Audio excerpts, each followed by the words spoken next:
बच्चों हम लोग क्लास 11 का some basic concept of chemistry chapter पढ़ रहे थे। इसमें हम लोग पढ़ रहे थे केमिकल क्लासिफिकेशन ऑफ मैटर। इसमें हम लोगों ने फर्स्ट पार्ट प्योर सब्सटेंस का कवर किया था, जिसमें प्योर सब्सटेंस आपके दो टाइप के होते थे, एलिमेंट्स और कंपाउंड्स। इसके बाद हम लोग उसी का सेकेंड टाइप पढ़ेंगे, जिसको हम लोग बोलते हैं इम्प्योर सब्सटेंस या मिक्सचर। इम्प्योर सब्सटेंस है क्या? तो वैसे सब्सटेंस जो दो या दो से अधिक एलिमेंट से या कंपाउंड से या फिर बोथ दोनों से मिलके बने। तो इसका हम लोग डेफिनेशन इसी तरह तैयार करेंगे। The substance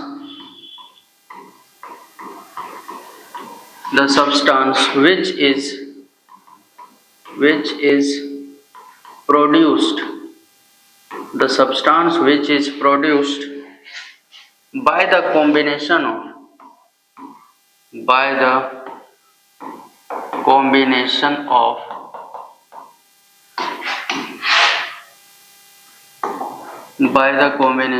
of two or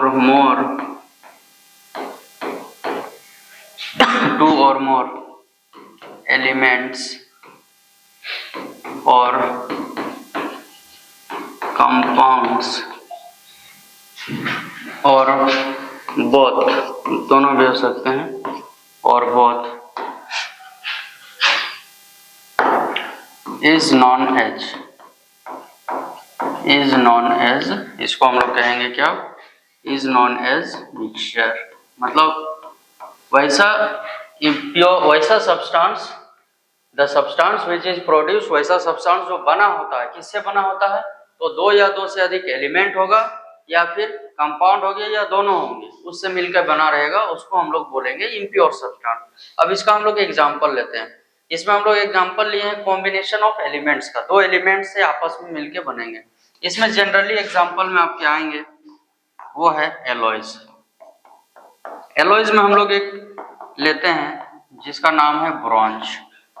तो देखिए ब्रॉन्ज में दो चीज होता है, एक कॉपर होता है और एक टीन होता है। अब कॉपर का जो कलर है, अगर हम लोग कलर का बात करें तो ये रेड ब्राउन होता है, ये रेड ब्राउन कलर का है और ये व्हाइट होता है। अब ये दोनों आपस में मिलने से, देखिए हम लोग एक एग्जांपल ले रहे हैं, ये हम लोग का जो है ये ब्रॉन्ज का गिलास है। देखिए इसमें क्या दिख रहा है? रेड ब्राउन भी नहीं दिख रहा है, व्हाइट भी नहीं दिख रहा है, दोनों आपस में इस टाइप से इसमें मिले हुए हैं कि इसका एक अलग टाइप का कलर आ गया, थोड़ा हल्का, ये आपका क्या बोल सकते हैं, पेल येलो टाइप का कलर दिख रहा है, जिसमें मतलब एक अलग कलर, रेड ब्राउन और व्हाइट दोनों हट गया। तो ये जो है ये हम लोग का क्या है? कॉम्बिनेशन ऑफ एलिमेंट्स हुआ। ब्रॉन्ज में दो एलिमेंट मिले हैं, एक कॉपर है और दूसरा टीन है, तो ये आपका क्या हो गया? ये मिक्सचर हो गया।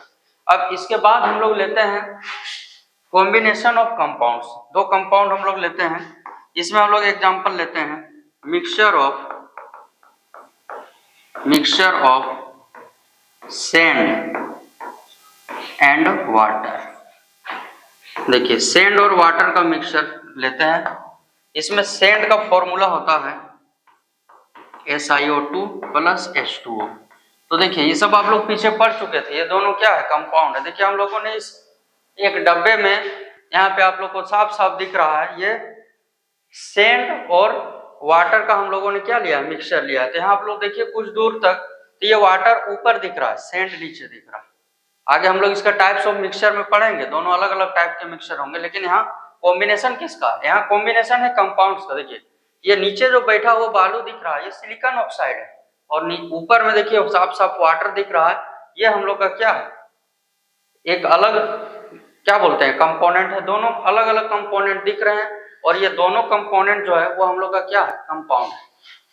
एक और इसमें आप लिख सकते हैं, जैसे ये हम लोगों ने लिया है शुगर सॉल्यूशन। शुगर सॉल्यूशन अगर हम लोग एग्जांपल में दिखाएं, इसी का एक एग्जांपल और लेते हैं। इसका यहाँ हट नहीं रहा है, नीचे ऊपर लिख रहे हैं हम लोग। अगर हम लोग शुगर सॉल्यूशन लें तो शुगर सॉल्यूशन में शुगर क्या है? शुगर का ये फॉर्मूला है C12H22O11, और सॉल्यूशन का मतलब उसमें साथ में वाटर है। शुगर और वाटर दोनों मिला के शुगर सॉल्यूशन बनता है। तो इसमें आपको क्या दिख रहा है? देखिए यहाँ पे अलग अलग दिख ही नहीं रहा है, यहाँ पे कहाँ शुगर है और कहाँ वाटर है आपको कुछ भी नजर नहीं आ रहा है। तो ये दोनों ही क्या है, दोनों ही कंपाउंड है। तो ये कॉम्बिनेशन हुआ, किसका कॉम्बिनेशन, तो combination of compounds, combination of elements. आप समझ गए, हम लोग एक ब्रॉन्ज लिए थे। इसके बाद हम लोग एक और एग्जांपल देते हैं जिसमें है combination of both elements and compounds. इसमें आप ले सकते हैं एयर। एयर में क्या क्या होता है, एयर में हीलियम होता है, एयर में नियॉन होता है, एयर में आपका CO2 होता है, एयर में N2 होता है, एयर में O2 होता है, और भी चीज होते हैं। तो इसमें आप देखिए यहाँ पे बोथ कहने का मतलब दोनों, ये दोनों देखिए आपका एलिमेंट है, और यहाँ से यहाँ जो है ये क्या है, ये आपका एलिमेंट और ये हुआ कंपाउंड। तो ये दोनों बोथ का एग्जांपल में आ जाएगा, ये एलिमेंट और इधर है आपका क्या, कंपाउंड। तो हम लोग मिक्सचर किसको बोलते थे, तो द कॉम्बिनेशन ऑफ या the substance which is produced by the combination of 2 और मोर एलिमेंट्स और कंपाउंड्स और बोथ, दोनों से मिलके जो बनेगा उसको हम लोग बोलते थे कौन सा सब्सटेंस, इम्प्योर सब्सटेंस। अब इसका कुछ हम लोग कैरेक्टरिस्टिक्स देख ले, क्या क्या इसमें विशेषताएं देखने को मिलेंगी। तो कैरेक्टरिस्टिक्स अगर हम लोग फर्स्ट देखें तो these are formed as a result of physical change. ये किससे बनता है, तो सबसे पहले फिजिकल चेंज होता है। जैसे देखिए यहाँ पे जो हम लोग लिए हैं, ये हम लोग का सैंड और जो वाटर है, तो ये आराम से हम लोग अलग अलग दो जगह से उठाए होंगे और दोनों को डाल दिए, तो आपस में क्या हुआ, ये फिजिकल चेंज, फिर से ये वापस आ सकता है। इसमें हम चाहेंगे तो सेडिमेंटेशन से और डिकनेशन से दोनों को हम लोग क्या कर सकते हैं, अलग कर सकते हैं। तो ये कैसा चेंज है, physical change. They have a variable composition. Variable composition का मतलब जैसे हम लोग ये जो लिए हैं शुगर सॉल्यूशन, ये रेशियो में 1:3 होता है, यानी शुगर आपका 1 हुआ तो वाटर आपका होगा 3 पार्ट्स में। तो ये जो हम लोग लेते हैं ये वेरिएबल है, अगर हम बड़ा कंटेनर में लेंगे तो वेरी कर जाएगा, इसीलिए इसका कंपोजिशन होता है क्या, वेरिएबल कंपोजिशन। फर्स्ट आप समझ गए physical change, second variable composition. Their melting and boiling point differ, दोनों का, एक वाटर है एक शुगर है, तो दोनों का मेल्टिंग और बॉइलिंग पॉइंट क्या होगा, अलग अलग होगा। फर्स्ट आप समझ गए physical change, second variable composition, फिर मेल्टिंग और बॉइलिंग पॉइंट क्या होगा, तो डिफर होगा।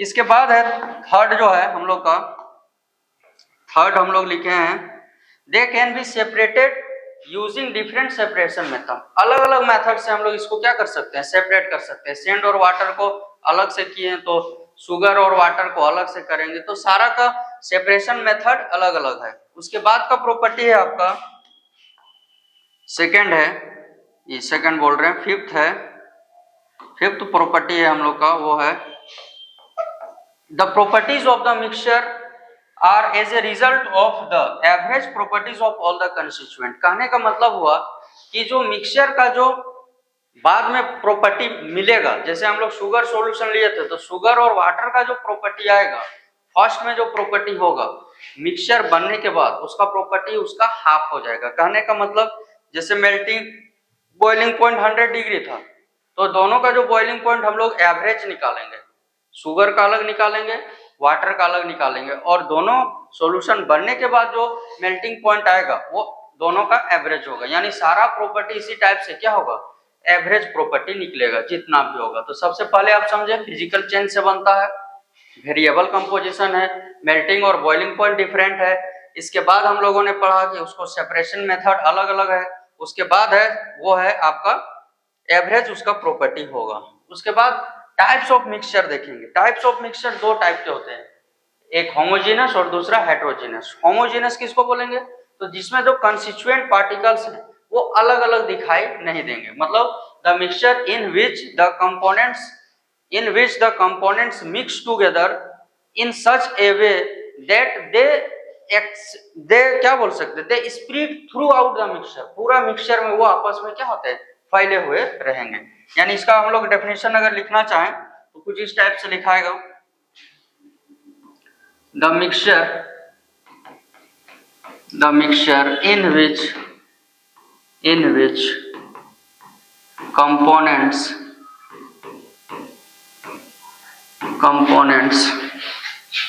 are mixed in such a way in such a way that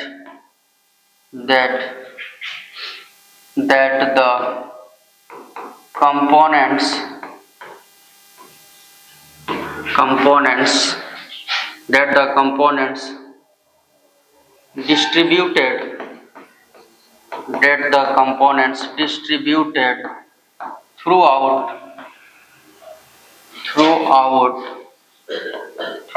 the mixture in which components are mixed, ऐसे मिक्स होते हैं in such a way that the components distributed throughout the mixture is known as कौन सा mixture? is known as homogeneous mixture।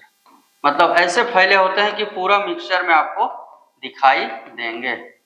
और इसका just opposite होगा ये, इसमें क्या होगा? the mixture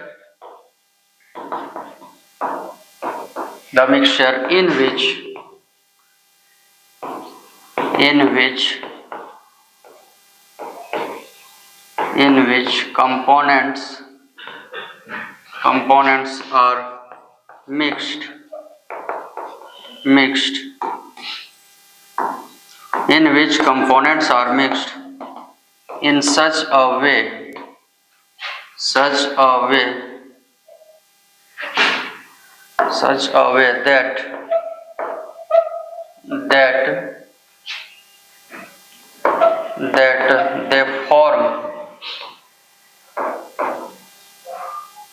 that they formed a separate layer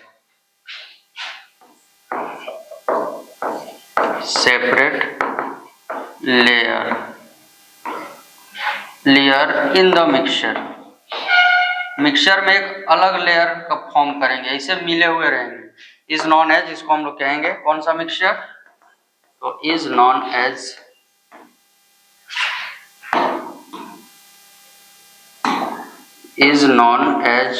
heterogeneous mixture.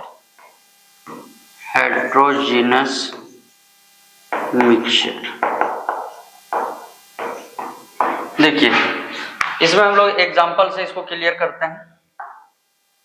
एक एग्जांपल हम लोग ले लेते हैं। जैसे देखिए ये जो आपको दिख रहा है एलॉय, ये हम लोग के पास एलॉय है क्या? ये एलॉय है ब्रॉन्ज में दो चीज है, एक कॉपर है और दूसरा है टीन। तो देखिए कॉपर और टीन में, कॉपर का भी कलर बताए थे रेड ब्राउन, टीन का व्हाइट। तो यहाँ दोनों में कुछ नहीं दिख रहा है। ये आपका क्या बोलते हैं, पेल येलो टाइप का, हल्का पीला रंग का आपका कलर है। तो ये जो दिख रहा है ये इतना ज्यादा मिक्स है दोनों आपस में, क्या बोलते हैं, कॉपर और टीन, की वो दिखाई नहीं दे रहा। उसी प्रकार हम लोग इसमें और एग्जांपल ले सकते हैं। जैसे ये हम लोग के पास है शुगर सॉल्यूशन। तो शुगर सॉल्यूशन में आपका शुगर है और साथ में वाटर। शुगर का फॉर्मूला अभी आप लोग पढ़े थे C12H22O11 और वाटर का H2O। अब यहाँ देखिए यहाँ कहाँ तक शुगर है और कहाँ तक वाटर है कोई पता नहीं, सब आपको ट्रांसपेरेंट लिक्विड टाइप का व्हाइट कलर में दिख रहा है। तो ये मतलब क्या बोलते हैं, कलरलेस है, कुछ दिख ही नहीं रहा है कि कहाँ पर शुगर और कहाँ पर वाटर। तो ये आपका क्या है, ये डिस्ट्रीब्यूट है, पूरे मिक्सचर में डिस्ट्रीब्यूट है आपका कौन, तो हम लोग का शुगर। तो इसके बाद है देखिए अब हम लोग पढ़े इसमें अलग लेयर में फॉर्म करेगा। जैसे देखिए ये हम लोगों ने एक लिया था, इसमें आप देखिए कुछ दूर तक आपको क्या दिख रहा है, नीचे देखिए सैंड दिख रहा है और ऊपर क्या दिख रहा है आपको, ऊपर दिख रहा है वाटर। तो ये है क्या, ये आपका सैंड और वाटर दोनों मिलके अलग लेयर बनाया। यानी जब अलग लेयर सेपरेट लेयर फॉर्म कर ले तो वो हो गया कौन सा मिक्सचर, हेट्रोजेनस। यानी इसका एग्जांपल हम लोग ले सकते हैं अ मिक्सचर ऑफ सैंड का formula SiO2, sand and water का फॉर्मूला H2O। तो ये हम लोग का आ जाएगा कौन सा मिक्सचर में, तो हेट्रोजीनस मिक्सचर में। अब ये दोनों मिक्सचर में हम लोग कुछ डिफरेंस पर बात करेंगे। जैसे पहला प्रॉपर्टीज हम लोगों ने लिया है कंपोजिशन। तो कंपोजिशन इसका कैसा होता है, फेज कैसा होता है, फिर सेपरेट कैसे करेंगे। इसको हम लोग, इसका कंपोजिशन अगर हम लोग देखें इसका कैसा कंपोजिशन है, इसका कंपोजिशन यूनिफॉर्म होता है। जहां पर भी आप देखिए जैसे हम लोग अभी शुगर सॉल्यूशन लिए तो कहीं पर भी आपको शुगर और वाटर अलग अलग नहीं दिखेगा, यूनिफॉर्म कंपोजिशन है।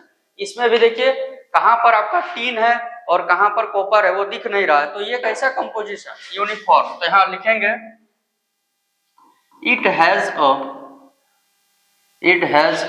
Uniform composition, it has a uniform composition. और इधर क्या होगा, तो it has a non uniform composition, मतलब इसका जो कंपोजिशन है वो क्या है, तो नॉन यूनिफॉर्म है। अब हम लोग फेज का बात करते हैं, तो देखिए इसमें एक फेज में दिख रहा, सिंगल फेज है, आपको यहाँ पता ही नहीं चल रहा है कि इसमें और कुछ है। इसमें भी अगर हम लोग, ये लिक्विड फेज में था, इसमें देखिए ये सॉलिड फेज में एक ही फेज को फॉलो कर रहा है, लेकिन इसमें आप देखिए इसमें अलग अलग लेयर दिख रहा है, यहाँ से अलग लेयर, यहाँ से अलग, यहाँ आप कह सकते हैं 2 और मोर फेजेस है। अगर और भी लेंगे तो अलग फेज दिखेगा। यहाँ पे हम लोग लिख देंगे it has a single phase, phase मतलब उसका स्टेट, एक ही फेज है। इसमें लिखेंगे इट हैज 2 और मोर, अगर हम लोग और कंपोनेंट लेंगे तो अलग दिखेगा, 2 और मोर फेजेस, इसका 2 या 2 से अधिक फेज है। इसको हम लोग सेपरेट नहीं कर सकते, आसानी से सेपरेट नहीं होगा, तो इसको हम लोग लिखेंगे इट कैन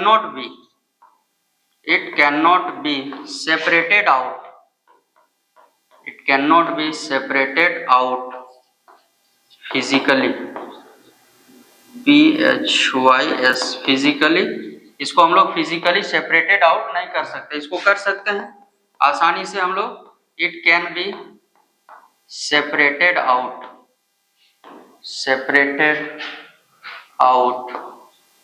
फिजिकली, इसको हम लोग सेपरेट कर सकते हैं फिजिकली। इसमें और एग्जांपल क्या आएंगे, इसमें आप दे सकते हैं, मान लीजिए ब्रास दे दीजिए, इसमें सॉल्ट सॉल्यूशन दे सकते हैं, सॉल्ट सॉल्यूशन एटसेट्रा कर दीजिए, और पीछे तो आप पढ़े ही, इसमें आप दे सकते हैं क्या, इसमें आएगा, इसमें आपका मिल्क आएगा, सिरप आएगा, इसके अलावे हो गया आपका, इसमें हम लोग ले सकते हैं और क्या, मिल्क सिरप हो गया, कोल्ड क्रीम हो गया, ये सब आगे आप लोगों को पढ़ना है, नेक्स्ट 12 क्लास में पढ़िएगा, ETC आप कर सकते हैं। तो यहाँ तक जो वीडियो है बच्चों, आप लोग को इम्प्योर सब्सटेंस और उसका 2 टाइप्स, होमोजेनस और हेट्रोजेनस मिक्सचर, बहुत ही आसान तरीके से समझ आया होगा। एग्जाम्पल तो हम लोगों ने इतना अच्छा लिया है कि आपको कहीं पर भी वीडियो में कोई दिक्कत नहीं होगी। बस वीडियो को आप स्किप नहीं कीजिए, आराम से धीरे धीरे वीडियो को देखिए। अगर आप लोग को वीडियो अच्छी लग रही है तो चैनल को सब्सक्राइब कर लें और वीडियो को लाइक, कमेंट और शेयर जरूर करें। धन्यवाद।